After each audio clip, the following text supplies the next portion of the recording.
Hi everyone. आज हम लोग डिस्कस करेंगे ड्रग्स यूज्ड इन कॉन्स्टिपेशन। इसके पहले हम लोगों ने ड्रग्स यूज्ड इन डायरिया वगैरह डिस्कस किया था। तो कॉन्स्टिपेशन की जब हम लोग बात करें तो पहली चीज दिमाग में आनी चाहिए passage of hard stools. Right, तो कुछ बेसिक चीजें हम लोगों ने ऑलरेडी डिस्कस कर लिया है। तो उसी नॉलेज को हम लोग यूटिलाइज करते हुए आगे देखेंगे। अगर मान लो किसी को डायरिया है तो we talk about loose stools. Frequency भी ज्यादा होगा, मोर देन 3 पर डे। और उसी तरीके से अगर हम लोग कॉन्स्टिपेशन की बात करें, इट इज टोटली रिवर्स, जिसमें हम लोग क्या कहेंगे, passage of hard stools due to any reason और less than 3 episodes per week. Okay, तो इस वेबिनार में हम लोग कॉन्स्टिपेशन की बात करेंगे, पर्टिकुलरली फार्मेकोलॉजी की बात करेंगे, पर्टिकुलरली एंटी कॉन्स्टिपेशन ड्रग्स की बात करेंगे, जिसको हम लोग कहते हैं लैक्सेटिव्स या हम लोग परगेटिव्स कह देते हैं। Okay, they are also known as cathartics. Right, तो हम लोग इस टॉपिक को डिस्कस करेंगे।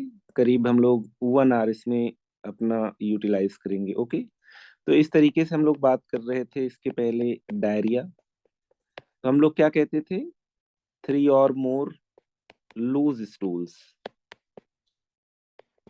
पर डे। राइट, तो ये आपका डायरिया था। इसका ठीक उल्टा आपका क्या हो गया, कॉन्स्टिपेशन। कॉन्स्टिपेशन में हम लोग कहते हैं लेस देन 3 स्टूल्स, और इसकी कंसिस्टेंसी कैसी होनी चाहिए, hard. Right, and this is per week. So more than 3 per day of loose consistency, it is your diarrhea। और अगर मैं इसी को उल्टा कर दे रहा हूँ, पर वीक की बात कर रहा हूँ, less than 3 per week, and that too passage of hard stool, तो मैं क्या बात कर रहा हूँ, किस चीज की। Now I am talking about constipation. तो कॉन्स्टिपेशन अगर आपको ट्रीट करना है, इसका मतलब यहाँ पे जो हार्ड स्टूल्स हैं उनको सॉफ्ट करना पड़ेगा, ताकि पेशेंट में मोशन ज्यादा हो। कॉन्स्टिपेशन के ट्रीटमेंट में मैं चाहूंगा हार्ड स्टूल को क्या किया जाए, सॉफ्ट कर दिया जाए। तो इसका मतलब यहाँ पे वाटर कंटेंट हम लोगों को बढ़ाना होगा। राइट, प्लस हमारा डाइट में एक कंपोनेंट होता है जो कि नॉनवेज डाइट में नहीं होता। You have fibres. तो इन फाइबर्स की प्रॉपर्टी होती है, ये एब्जॉर्ब नहीं होते हैं राइट गट के अंदर, ये स्टूल के साथ पास हो जाते हैं। ज्यादा से ज्यादा फाइबर्स होंगे तो अपने साथ ज्यादा से ज्यादा वाटर एब्जॉर्ब कर लेंगे, जिसकी वजह से स्टूल सॉफ्ट हो जाएंगे। राइट, तो हम लोग कुछ इस तरीके से फाइबर्स का भी यूज करते हैं, जिनको स्टूल सॉफ्टनर्स कहते हैं। राइट, अभी हम लोग डिस्कस करेंगे साइलियम सीड्स एंड ऑल। इसके अलावा हम लोग कुछ ड्रग्स ऐसा यूज करेंगे जो गट को स्टिमुलेट कर दे। गट को स्टिमुलेट कर दोगे तो क्या हो जाएगा, ज्यादा से ज्यादा वहां पे प्रोपल्सिव एक्टिविटी होगी, पेरिस्टाल्टिक एक्टिविटी होगी, फ्रीक्वेंसी ऑफ स्टूल पैसेज और इम्प्रूव हो जाएगा। ओके, तो गट स्टिमुलेंट्स देते हैं। राइट, कुछ ड्रग्स ऐसे होंगे जो गट म्यूकोसा को वाटर एब्जॉर्ब नहीं करने देंगे।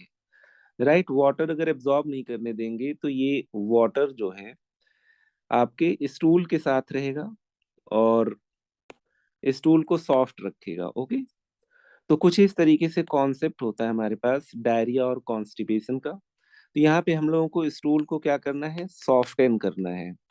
और यहाँ पे हम लोगों को गट को स्टिमुलेट करके frequency of stool passage increase करना है। तो जब भी कॉन्स्टिपेशन की बात होती है, it is less than 3 stools and that too of hard consistency per week. तो हमें यहाँ पे कंसिस्टेंसी भी इम्प्रूव करनी है, हमें यहाँ पे फ्रीक्वेंसी भी इम्प्रूव करनी है। Okay, this is the way to treat constipation. तो बहुत सारे यहाँ पे हमारे पास ड्रग्स होंगे, जैसे एक डायग्राम मैंने आपको यहाँ पे दिखा रखा है, डुफालेक। This is lactulose. ये किस टाइप का एंटी कॉन्स्टिपेशन ड्रग है, ये osmotic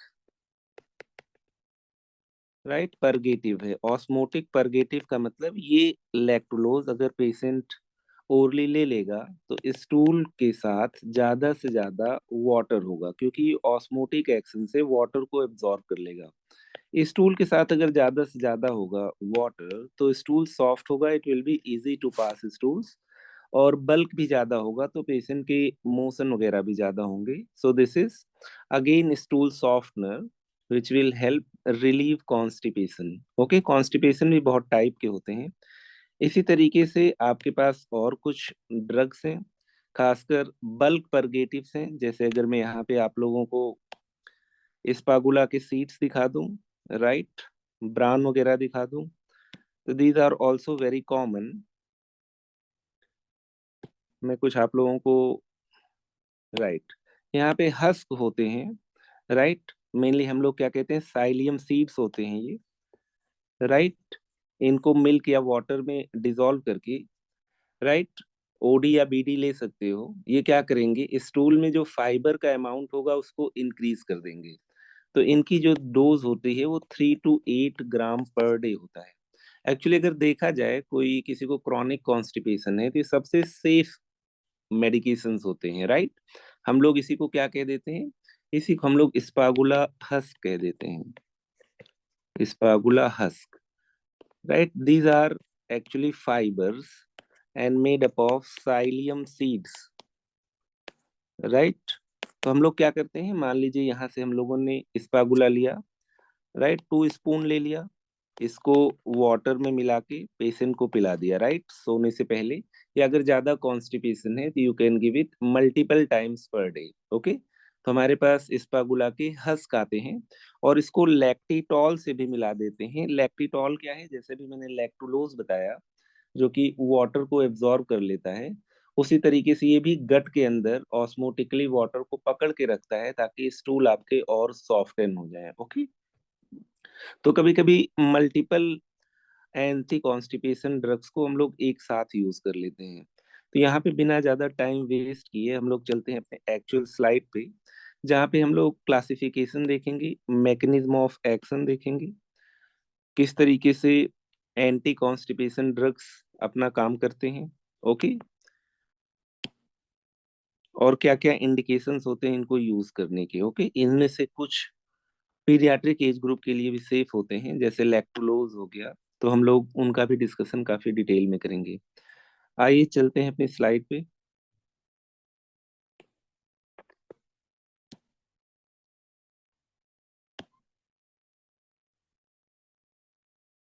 This is actually very important lecture, and constipation is a very common problem.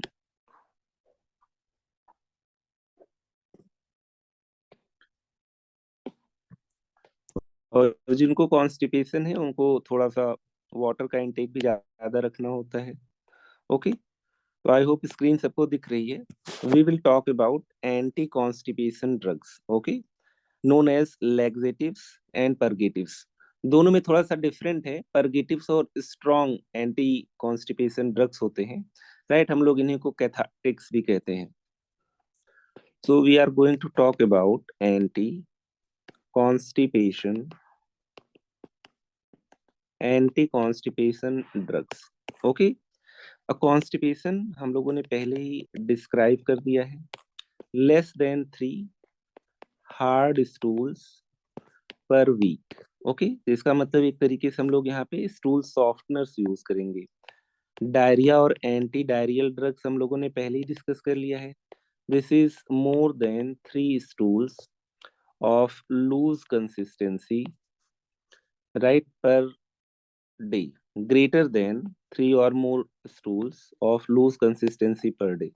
यहाँ पे हमारा टॉपिक क्या है, we are going to study anti constipation drugs, जिनमें हम लोग कुछ ग्रुप को लैक्सेटिव्स कहते हैं, कुछ ग्रुप्स को हम लोग क्या कह देते हैं, परगेटिव्स कह देते हैं। यहाँ पे जानबूझ के मैंने एक ऐसी ड्रग ली हुई है, ड्यूफालैक, राइट, जो सबसे सेफ है अगर देखा जाए, किसी भी एज ग्रुप में इसको यूज कर लिया जाता है। And the component, chemical component इसका क्या है, लैक्टुलोज। ये एक ऐसा सब्सटेंस है जो गट में एब्जॉर्ब नहीं होगा, गट के अंदर ही रहेगा, और स्टूल में अपने साथ ज्यादा से ज्यादा वाटर लेके इवैक्यूएट हो जाएगा, ओके। तो इसका मतलब स्टूल में वाटर का कंटेंट बढ़ेगा, तो स्टूल का अमाउंट भी बढ़ेगा, बल्क भी बढ़ेगा, और स्टूल सॉफ्ट हो जाएंगे, राइट। स्टूल पास करना पेशेंट के लिए इजी हो जाएगा, ओके। तो फ्रीक्वेंसी भी इंप्रूव हो जाएगा, इसके अलावा कंसिस्टेंसी भी इंप्रूव हो जाएगा, और कॉन्स्टिपेशन में काफी रिलीफ मिल जाएगा। लेकिन कोई जरूरी नहीं कि पेशेंट का कॉन्स्टिपेशन तुम इन सारे ड्रग से ट्रीट ही कर दो, हो सकता है कुछ हद तक रिलीफ हो, पेशेंट को कॉन्स्टिपेशन हमेशा बना रहे फिर भी, ओके। तो यहाँ पे कुछ डाइट और लाइफस्टाइल मॉडिफिकेशन भी जरूरी है, खासकर अगर हम लोग ट्रीट कर रहे होंगे फंक्शनल कॉन्स्टिपेशन। ओके, तो डुफालेक तो भी मैंने आपको केवल एक ड्रग दिखाई है, अभी बहुत सारे ड्रग्स हम लोग और डिस्कस करेंगे। तो हम लोगों ने बात किया यहाँ पे right, anti constipation drugs. Basically इसके दो क्लास होते हैं। एक आपका होता है लैक्सेटिव्स, राइट। इनका क्या होता है, ये माइल्ड एक्शन होते हैं, माइल्डर एंटी कॉन्स्टिपेशन ड्रग्स। और जो स्ट्रॉन्ग वाले होते हैं उनको हम लोग क्या कह देते हैं, परगेटिव्स। दोनों को हम लोग डिस्कस करेंगे। कुछ ड्रग्स तो ऐसी होती हैं जो लेस अमाउंट में लैक्सेटिव्स होती हैं, ज्यादा अमाउंट दे दो तो वो क्या हो जाती है, परगेटिव्स हो जाती हैं। ओके, ये क्या होते हैं, stronger stronger anti constipation drugs. तो अगर कभी भी ये टर्म मिलता है आपको, लैक्सेटिव और परगेटिव्स, तो इसका मतलब we are dealing with anti constipation drugs. Stool को करेंगे, स्टूल के अंदर वाटर कंटेंट को और ज्यादा इंक्रीज करेंगे, राइट। कुछ और मैकेनिज्म से भी काम करेंगे, उनको भी हम लोग डिस्कस करेंगे। तो एक क्लासिकल एग्जांपल हम लोगों ने देखा, डायरिया और कॉन्स्टिपेशन समझा, और एंटी कॉन्स्टिपेशन ड्रग्स को लैक्सेटिव्स एंड परगेटिव्स कहते हैं, अभी तक ये समझा। तो अगर मान लीजिए मैं इनके यूजेस की बात करूं, तो जाहिर सी बात है अगर किसी पेशेंट में स्टूल की फ्रीक्वेंसी कम है या हार्ड स्टूल्स हैं और बोथ, तो हम लोग इन ड्रग्स को यूज करेंगे। ओके, तो हम लोग बात ही कर रहे हैं एंटी कॉन्स्टिपेशन ड्रग्स। तो अगर किसी को फंक्शनल कॉन्स्टिपेशन है, मैं ये नहीं कह रहा हूँ किसी को इंटेस्टाइनल ऑब्स्ट्रक्शन है, अगर इंटेस्टाइनल ऑब्स्ट्रक्शन वगैरह होगा, किसी ड्रग की वजह से कॉन्स्टिपेशन होगा, तब आप लोगों को ये ड्रग नहीं देना है, राइट। फंक्शनल कॉन्स्टिपेशन हो मतलब पेशेंट में कोई ऑर्गेनिक प्रॉब्लम ना हो, इंटेस्टाइनल ऑब्स्ट्रक्शन या परफोरेशन जैसा। मान लीजिए कोई बेड रिडेन पेशेंट हो और उसको बहुत ज्यादा स्ट्रेन करने वगैरह से मना किया गया हो, तो भी आप लोग ऐसी ड्रग यूज करोगे जो स्टूल को सॉफ्ट करे, पेशेंट को स्ट्रेनिंग वगैरह ज्यादा ना करनी पड़े। तो एक तो यहाँ पे अगर इन सिंपल वर्ड्स में कहूँ टू ट्रीट कॉन्स्टिपेशन, लेकिन कोई भी ड्रग है तो कोई इसके और भी काम होंगे। जैसे मान लीजिए मैंने कह दिया किसी पेशेंट की कोलोनोस्कोपी वगैरह प्लान है, राइट, या किसी पेशेंट का एब्डोमिनल एक्सरे आपको लेना है जिसमें आप चाहते हो स्टूल इंटरफियर ना करे फाइंडिंग से, राइट। तो मैं कहूंगा टू क्लियर बॉवेल, जो इसके यूजेस हैं, right, before lower GI endoscopy, मैंने कह दिया यहाँ पे कोलोनोस्कोपी। ओके, कॉमन सेंस की बात है, राइट। मान लीजिए किसी को फूड पॉइजनिंग वगैरह हो गए, आप नहीं चाहते हो कि ड्रग बहुत देर तक गट में रहे, तो आप लोग क्या करोगे, आप लोग ऐसी ड्रग दोगे, खासकर लैक्सेटिव्स एंड परगेटिव्स, जो उसको स्टूल से बाहर निकाल दे। ओके, इसी तरीके से मान लीजिए किसी को अपेंडिक्स की सर्जरी है। ओके, अगर मान लो अपेंडिक्स की सर्जरी है या इंटेस्टाइन की सर्जरी है, तो आप चाहोगे कि इंटेस्टाइन का विजुअलाइजेशन और बेटर हो, फूड या स्टूल इंटरफियर ना करे आपके इंट्रा ऑपरेटिव प्रोसीजर में, right, to clear gut before surgery. तो ये उसके कुछ इंडिकेशंस हैं अपार्ट फ्रॉम पर से treatment of functional constipation. Constipation है किसी को तब तो दोगे ही, राइट। किसी और रीजन से अगर आपको बॉवेल को क्लियर करना है तो भी आप लोग इन ड्रग्स को दे सकते हो, राइट। जैसे मैंने आपको बताया जस्ट बिफोर सर्जरी, या किसी पेशेंट में कोई डायग्नोस्टिक प्रोसीजर हो रहा है, एंडोस्कोपी हो रही है, खासकर प्रोक्टोस्कोपी, कोलोनोस्कोपी एसेट्रा। तो basically we will be talking about drugs used to treat constipation. अगर वो माइल्डर फॉर्म में एक्ट कर रहे हैं, you will call them laxatives, otherwise you will call them purgatives. Okay, यहाँ पे हम लोग क्या देख रहे हैं, जब हम लोग क्लासिफाई करते हैं तो हमारा एम क्या होना चाहिए, एम ये होना चाहिए कि स्टूल का वाटर कंटेंट इंक्रीज हो, राइट। स्टूल के अंदर फाइबर कंटेंट इंक्रीज होगा तो वाटर इंक्रीज होगा, क्योंकि फाइबर्स एब्जॉर्ब कर लेते हैं। एम ये भी होना चाहिए कि स्टूल की फ्रीक्वेंसी भी इंक्रीज हो। अगर स्टूल की फ्रीक्वेंसी इंक्रीज होगी तो जाहिर सी बात है पेशेंट में, जब कॉन्स्टिपेशन कहते हैं it is decrease in frequency and harder in consistency, तो दोनों पर्पस हम लोगों ने सॉल्व करना है। यहाँ पे जो सबसे पहला ग्रुप होता है, अभी क्लासिफिकेशन और भी देखेंगे हम लोग। First you have bulk forming. अगर स्टूल का बल्क ज्यादा रहेगा, राइट, तो हम लोग क्या देखेंगे कि इंटेस्टाइन स्टिमुलेट होगी और पेशेंट और ज्यादा फ्रीक्वेंसी में स्टूल पास करेगा। तो यहाँ पे कुछ ऐसे सब्सटेंसेस हम लोग दे देते हैं जैसे डाइटरी फाइबर, ब्रान हो गया, मिथाइल सेलुलेज हो गए, और साइलियम हो गया, राइट, जिसको मैं स्पागुला कह रहा हूँ। तो ये सारे सब्सटेंसेस क्या होंगे, अगर पेशेंट ज्यादा से ज्यादा डाइटरी फाइबर लेगा, जैसे साग वगैरह खाएगा, राइट, या यहाँ पे अगर मैं मेडिकेशन की बात करूँ, साइलियम सीड वगैरह खाएगा, हस्क जिसको कहते हैं, तो ये इंटेस्टाइन में एब्जॉर्ब नहीं होंगे, इंटेस्टाइन में पड़े रहेंगे, और इंटेस्टाइन में पड़े रहेंगे और अपने साथ वाटर को होल्ड करेंगे। अगर वाटर होल्ड रहेगा इनके साथ तो क्या होगा, स्टूल का बल्क ज्यादा रहेगा, स्टूल ज्यादा सॉफ्ट होगा, इंटेस्टाइन को स्टिमुलेट करेंगे पेरिस्टाल्टिक एक्टिविटी के लिए, और पेशेंट में स्टूल पैसेज और फ्रीक्वेंट हो जाएगा और स्टूल भी और सॉफ्ट हो जाएंगे। ओके, इसी तरीके से कुछ सब्सटेंसेस और हैं जो स्टूल के अंदर ज्यादा से ज्यादा वाटर होल्ड करते हैं, राइट, फाइबर नहीं होते, राइट, ये केवल वाटर को एब्जॉर्ब ज्यादा करते हैं, you call them docusates. Okay, DOSS होता है, अभी हम लोग इसको भी डिस्कस करेंगे, राइट। यहाँ पे सबसे इंपॉर्टेंट आपका क्या हो गया, ये साइलियम हो गया, राइट, अभी हम लोग डिस्कस करेंगे स्पागुला। ओके, इसके अलावा हमारे पास कुछ ऐसे ड्रग्स होंगे जो इंटेस्टाइन की पेरिस्टाल्टिक एक्टिविटी को और इंक्रीज कर देंगे। ये खासकर स्ट्रॉन्ग एंटी कॉन्स्टिपेशन ड्रग्स होते हैं, इसीलिए यहाँ पे नाम दिया गया है परगेटिव्स, अदरवाइज हम लोग लैक्सेटिव्स कहते हैं। ये शुरू के दोनों आपके लैक्सेटिव्स हैं, ये परगेटिव्स हैं। खैर, अगर कोई भी लैक्सेटिव ज्यादा अमाउंट में दे दो तो जाहिर सी बात है उसमें स्ट्रॉन्गर एंटी कॉन्स्टिपेशन एक्शन होगा, और हम लोग कहते हैं उसमें परगेटिव फंक्शन आ गए। ओके, यहाँ पे जैसे बिसाकोडिल इंपॉर्टेंट है, सोडियम पिकोसल्फेट इंपॉर्टेंट है, ज्यादातर ये क्रीमेफिन नाम से आता है। ओके, इसके अलावा हमारे पास कुछ ऑस्मोटिक परगेटिव्स हैं जो ऑस्मोटिकली एक्टिव होते हैं। ऑस्मोटिकली एक्टिव होने का मतलब ये अपने साथ ज्यादा से ज्यादा वाटर खींच लेंगे, होल्ड नहीं करेंगे, खींच लेंगे बल्कि आसपास की जगह से, और जिसमें क्लासिकल एग्जांपल आपका क्या हो जाता है, लैक्टुलोज, राइट, जिसको आप लोग क्या जानते हो, डुफालैक, और एक और होता है that is lactitol, lactitol. So these are very very important drugs which are used to treat constipation.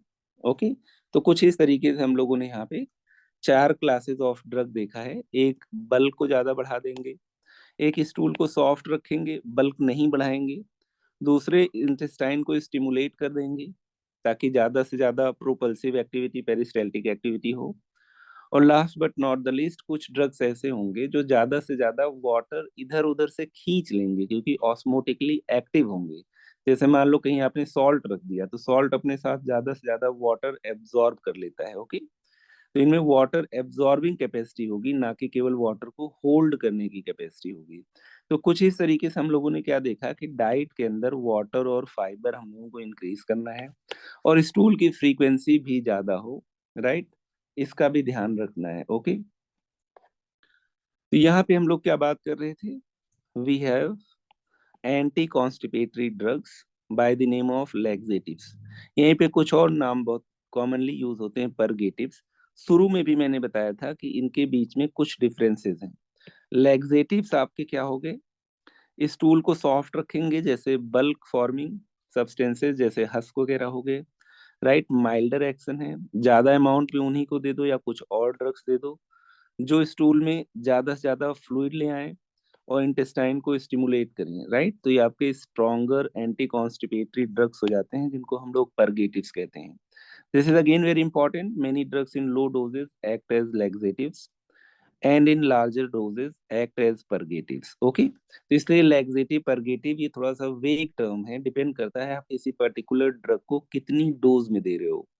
Come dose में दे रहे हो तो it can act as laxative, ज्यादा डोज में दे रहे हो तो ज्यादा एंटी कॉन्स्टिपेटरी एक्शन है, that will become purgative, right. चलते हैं और आगे।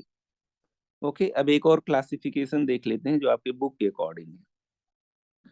We are discussing laxatives, right.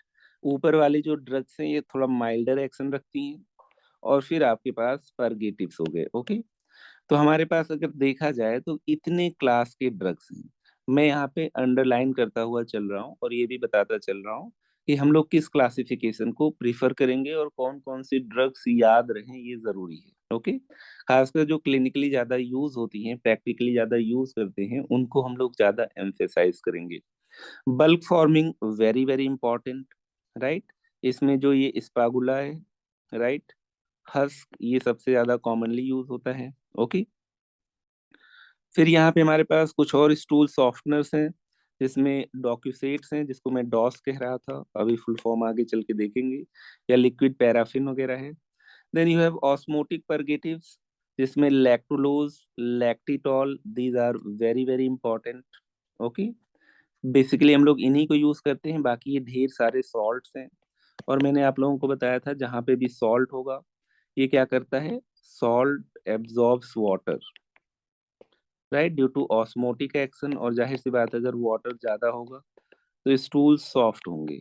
Okay, लेकिन यहाँ पे हम लोगों को केवल ये दो याद रखना है, lactulose and lactitol. Lactulose isolated drug के तौर पे यूज होगा, और लैक्टिटॉल को ज्यादातर हम लोग हस्क के साथ मिला देते हैं, मतलब इन बल्क फॉर्मिंग एजेंट के साथ मिला देते हैं। ओके, यहाँ पे हमारे पास डाइफिनाइल मीथेन्स हैं, जिसमें बिसाकोडिल एंड सोडियम पिकोसल्फेट, जिसको मैंने क्रीमाफिन बताया था, राइट, वेरी वेरी इंपॉर्टेंट। और ये जो लैक्टुलोज है, दिस इज डूफालैक, सबने देखा होगा, अगेन वेरी इंपॉर्टेंट। थोड़ा बहुत हम लोग कॉम्बिनेशन ड्रग पे एंथ्राक्विनोन्स को यूज कर लेते हैं, खासकर यहाँ पे सेना, राइट। इन दोनों को हम लोग बहुत रेयरली यूज करते हैं, जो इंटेस्टाइन को क्या कर देते हैं और स्टिमुलेट कर देते हैं, राइट। चाहे ये सेरोटोनिन एगोनिस्ट हो या प्रोस्टाग्लैंडिन एनालॉग हो, अगर ये स्टिमुलेट कर देंगे तो हम लोग क्या कहेंगे, पेरिस्टाल्टिक एक्टिविटी इंक्रीज कर जाएगी, इंटेस्टाइन ज्यादा एक्टिव हो जाएगी, तो जाहिर सी बात है ज्यादातर फ्रीक्वेंसी इंप्रूव हो जाएगी, right, frequency of passage of stools. तो एक बार इस क्लासिफिकेशन को हम लोग दोबारा देखते हैं। We are talking about anti constipation drugs. Okay, तो एक तरफ मैं यहाँ पे लैक्सेटिव्स लिख लेता हूँ, लैक्सेटिव्स मतलब माइल्ड एंटी कॉन्स्टिपेशन ड्रग्स, ये स्टूल के बल को बढ़ा देंगे, थोड़ा वाटर एब्जॉर्ब कर लेंगे। ओके, तो यहाँ पे जो सबसे पहले लिखना है हमने, that is bulk forming agents, bulk forming agents, right. Basically ये फाइबर्स होते हैं, फाइबर्स एब्जॉर्ब नहीं होते, फाइबर्स बल्कि अपने अंदर वाटर एब्जॉर्ब कर लेते हैं और स्टूल के साथ गट से बाहर निकल जाते हैं, राइट। जैसे हम लोगों ने कह दिया डाइटरी ब्रान है, राइट, डाइटरी फाइबर ब्रान, अगर पूरा नाम लिखा जाए इसका, fibre bran, right. Psyllium seeds की जो मैं बात कर रहा था, साइलियम सीड्स, प्लांटेगो नाम से। ओके, इसी तरीके से आपके पास spaghula, and then you have methyl cellulose, इसको हस कहते हैं हम लोग, मिथाइल सेल्यूलोज। ओके, ये कुछ आपके बल्क स्टूल फॉर्मिंग एजेंट्स हो गए। फिर आपके आगे stool softeners, stool softeners bulk नहीं बढ़ाएंगे बट स्टूल को सॉफ्ट करेंगे, राइट। यहाँ पे आपके पास docusates, DOSS and liquid paraffin, liquid paraffin. Okay, इसके अलावा आपके पास माइल्डर एक्शन के लिए you have osmotic purgatives, osmotic purgatives. Okay, यहाँ पे ढेर सारे सॉल्ट्स हैं, उनकी बात मैं करूंगा नहीं, मैं मेनली बात करूंगा यहाँ पे लैक्टुलोज, जो कि डुफालैक है, Duphalac, and then you have lactitol. Osmotic action से ये ज्यादा से ज्यादा वाटर अपने पास खींच लेंगे। इसके अलावा आपके पास क्या है, स्टिमुलेंट परगेटिव्स, परगेटिव्स मतलब इनके पास ज्यादा स्ट्रॉन्गर एफिनिटी होगी, ज्यादा स्ट्रॉन्गर कैपेबिलिटी होगी स्टूल को सॉफ्ट करने में और फ्रीक्वेंसी बढ़ाने में।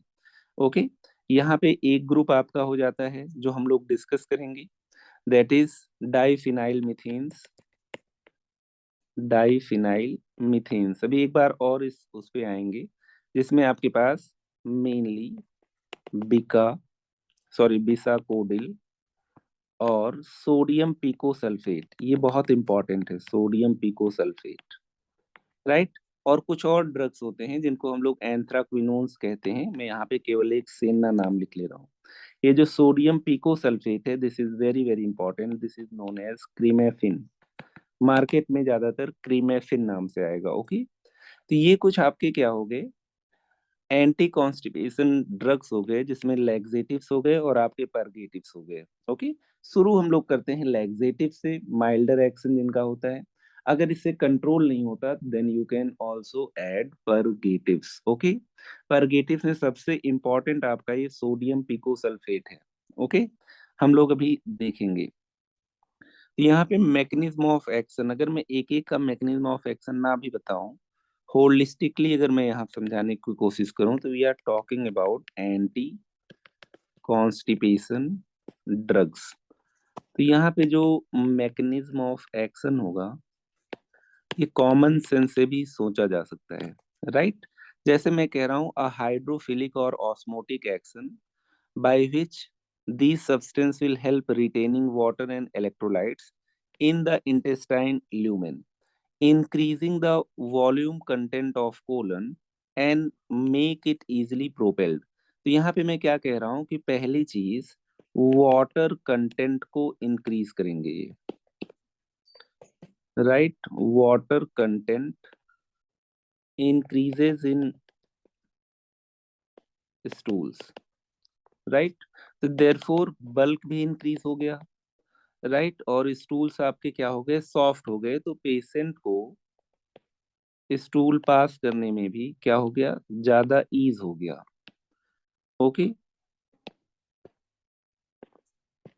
राइट। अब यहाँ पे they will act on intestine mucosa and they will help intestine not absorbing extra water. तो दूसरा क्या हो गया, decreased intestinal mucosa ability to absorb water, ability to absorb water. देखो इंटेस्टाइन का काम क्या है, फूड और वाटर को एब्जॉर्ब करना, लेकिन ये फूड को तो एब्जॉर्ब करने में नहीं इंटरफियर करेगा, लेकिन जो एक्सेस वाटर एब्जॉर्ब हो जा रहा है उसको क्या करेगा, उसको नहीं एब्जॉर्ब होने देगा। ओके, जिसकी वजह से वाटर इंटेस्टाइन के ल्यूमेन में ही रह जाएगा, राइट, स्टूल के ही साथ रह जाएगा, स्टूल को सॉफ्ट रखेगा और फिर ये सॉफ्ट स्टूल्स पास हो जाएंगे। इसके अलावा एक और है, they increase, they stimulate intestine, right, therefore more peristaltic activity. Intestine अगर किसी की स्लो हो गई है तो उसको और ज्यादा फास्ट कर देंगे, जिसकी वजह से पेशेंट में जो स्टूल फ्रीक्वेंसी होगी पास करने की वो इम्प्रूव हो जाएगी। तो कॉमन सेंस है, वाटर कंटेंट इंक्रीज कर देंगे, राइट। इंटेस्टाइन से वाटर कंटेंट कम एब्जॉर्ब होने देंगे, ओके, गट में ही रह जाएगा। और प्लस ये आपके और ज्यादा इंटेस्टाइन को स्टिमुलेट करेंगे ताकि इंटेस्टाइन एक्टिव हो, ज्यादा से ज्यादा पेरिस्टाल्टिक एक्टिविटी हो और ज्यादा से ज्यादा स्टूल पास करने की फ्रीक्वेंसी हो, राइट। तो इंक्रीजिंग प्रोपल्सिव एक्टिविटी। तो कुछ इस तरीके से हम लोगों ने देखा है एक्शन कैसे होगा। Number one, increasing water in stools. दूसरा, decreasing water absorption, water absorption by intestine mucosa. और तीसरा यहाँ पे क्या हो गया, increasing peristaltic activity, peristaltic activity. Okay, खासकर जो आपके परगेटिव्स होते हैं वो तीनों एक्शन से काम करते हैं, और जो आपके लैक्सेटिव्स होते हैं ज्यादातर वो फर्स्ट मैकेनिज्म से काम करता है, ज्यादातर वो स्टूल स्टूल में वाटर के कंटेंट को इंक्रीज करता है। ओके, तो कुछ इस तरीके से हमारा मैकेनिज्म ऑफ एक्शन है। अब यहाँ पे एक बार फिर से हम लोग देख लेते हैं कि क्लासिफिकेशन क्या है और फिर आगे चलते हैं। ओके, यहाँ पे हमारे पास सबसे इम्पोर्टेंट ये हो गया, you have stool bulk increasing substances, you call them bulk forming substances, जिसमें सबसे ज्यादा एम्फेसिस आपके इन दो सब्सटेंसेस पे रहेगा। राइट, यहाँ पे एक वर्ड लिख दे रहा हूँ, हस्क। राइट, ये फाइबर्स होते हैं जो पेशेंट को पानी में, फ्रूट जूस में, मिल्क में डिजोल्व करके लेना होता है, खासकर बेड टाइम पे। डॉक्यूसेट्स हो गए, इनकी भी बात करेंगे।